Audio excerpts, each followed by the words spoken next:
A disk and a sphere of same radius but different masses roll on two inclined plane of the same altitude and length. Which one of the two objects get to the bottom of the plane first? तो यहाँ पे inclined plane पे दो object हैं, एक क्या है disc है, एक तो डिस्क है और एक क्या है स्फीयर है। एक डिस्क देखिए क्या दे रखा है आपको, स्फीयर दे रखा है। तो स्फीयर में भी यहाँ पे हम सॉलिड स्फीयर मानेंगे इसको, ये क्या है एक डिस्क है और एक क्या है सॉलिड स्फीयर है। तो अभी इस केस में कौन सा फर्स्ट पहुंचेगा, तो मैं कहती हूँ कि जिसका बीटा कम होगा, बीटा क्या होता है जो मोमेंट ऑफ इनर्शिया के आगे जो कोफिशिएंट लिखता है, जिसका वो वाली वैल्यू कम होगी वही ग्राउंड तक फर्स्ट पहुंचेगा। क्योंकि एक्सेलरेशन क्या हो जाएगा यहाँ पे नीचे आएगा जी साइन थीटा बाय में बीटा प्लस 1, इतना एक्सेलरेशन होता है। अगर कोई रेगुलर बॉडी इंक्लाइन प्लेन पे रोल करते हुए आ रही है तो इतना एक्सेलरेशन होता है जी साइन थीटा बाय में बीटा प्लस 1 के बराबर, इतना एक्सेलरेशन होता है। क्योंकि नीचे की तरफ क्या लगता है एम जी साइन थीटा, ऊपर की तरफ क्या लगता है फ्रिक्शन फोर्स लगता है, इसका वन अगर डिस्क है तो क्या लगेगा 1/3 लग जाता है।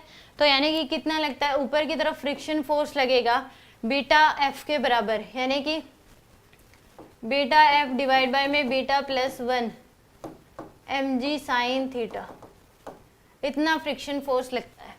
तो यानी कि यहाँ पे beta F divide by beta F की वैल्यू तो मैंने पुट ही कर दी, यहाँ पे कितनी आ जाएगी M G sine theta, beta into में एम जी साइन थीटा, इतना फ्रिक्शन फोर्स ऊपर की तरफ, नीचे एम जी साइन थीटा।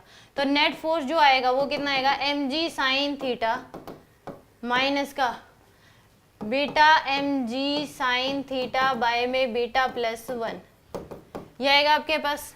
तो ऐसे M G sine theta common ले लो तो आ जाएगा 1 माइनस बीटा बाय में बीटा प्लस 1। तो यहाँ पे अगर इसको सोल्व करेंगे तो एम जी साइन थीटा ये आ जाएगा बीटा प्लस 1 माइनस का beta divide by beta plus 1, तो ये तो 0 यानी कि 1 बाय बीटा, तो M G sine theta by beta plus 1, इतना नेट फोर्स लगता है। नीचे की तरफ तो एम जी साइन थीटा लगेगा, ऊपर क्या लगता है फ्रिक्शन फोर्स लगता है। फ्रिक्शन फोर्स कितना लगता है beta F divide by beta plus 1 लगता है। अगर एक बॉडी रोल करते हुए आ रही है तो इतना फोर्स लगता है। तो यहाँ पे एफ की value M G sine theta हो जाएगी। तो यानी कि M G sine theta by beta plus 1 ये तो नेट फोर्स हो गया, डिवाइड बाय मास कर दोगे तो एक्सेलरेशन आ गया। अब जिसकी जी साइन थीटा तो दोनों कॉन्स्टेंट हो गया, थीटा दोनों के लिए सेम है, तो जिसमें बीटा की वैल्यू जिसकी कम एक्सेलरेशन उसका ज्यादा, तो यानी कि तो यहाँ पे बीटा की वैल्यू अगर स्फीयर के लिए देखें बीटा की वैल्यू कितनी आ जाएगी आपके पास 2/5 बीटा की वैल्यू, तो यानी कि आ जाएगा 0.4, और डिस्क के लिए अगर देखेंगे तो 1/2 होती है यानी कि 0.5। तो बीटा की वैल्यू कम किसके लिए है स्फीयर के लिए, तो यानी कि एक्सेलरेशन स्फीयर का क्या होगा acceleration of sphere greater than disc. तो स्फीयर का एक्सेलरेशन ज्यादा है तो टाइम क्या लगेगा उसको कम लगेगा। तो यानी कि आंसर आ जाएगा इसको स्फीयर को टाइम क्या लगेगा इस केस में कम लगेगा, स्फीयर पहले पहुंचेगा फिर डिस्क पहुंचेगी। तो आंसर डी इसका करेक्ट होगा।